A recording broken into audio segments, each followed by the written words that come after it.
Alright, ngayon magre-review tayo ng isang video regarding sa tinatawag na heresy. Pag sinabing heresy, ito ay isang belief or opinion that contradicts the orthodox religious teaching. So, ito ay isang kabaliktaran or hindi tugmang doktrina na naituro sa Bible.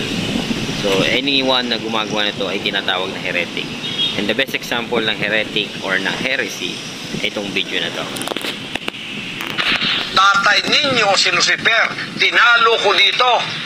Hindi niyo natalo siya, tatay ninyo siya. Tingnan ninyo, hawak-hawak niya mga liig ninyo, tapos dibate-dibate. Tapos sabihin mo, tingnan mo yung assessment mo, takot ako makipagdebate. Hindi nga ako natakot kay Lucifer, sa inyo pa. Pero bakit hindi ko kayo didibatihin? Bakit ko kayo didibatihin? Ako na nga yung katotohanan. Ako ang daan at ang buhay. Amen. Pag di kayo dumaan sa akin, hindi kayo pupunta sa langit. Anong didibati ko sa inyo? Ha? Paano niyo ako didibatihin yan? I am the way. Pag hindi kayo dumaan sa akin, hindi kayo pupunta ng langit.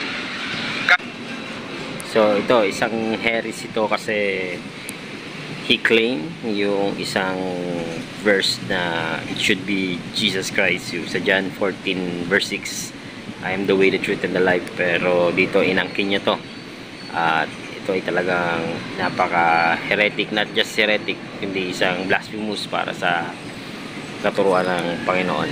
Kahit ano pang gawin ninyong pagtatampisaw dyan, paano ko kayo didibatiin yan na akong may-ari ng kaluluwa nyo? Ako may-ari ng sanlibutan ngayon. Magdidibati ako sa inyong mga kunghang kayo. Sino kayo?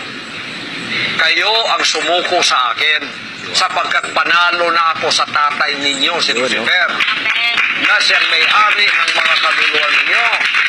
Kaya, pumunta kayo sa akin, sumuko, sumurender, at magsisi na kayo at iwan ang serpensin nyo at sundin ninyo ang lahat ng sinasabi ko sa pamamagitan ng mga salita ng aking Ama.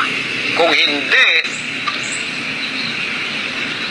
may kalalagyan kayo, igagatong ko rin kayo sa kalan ng impyerno.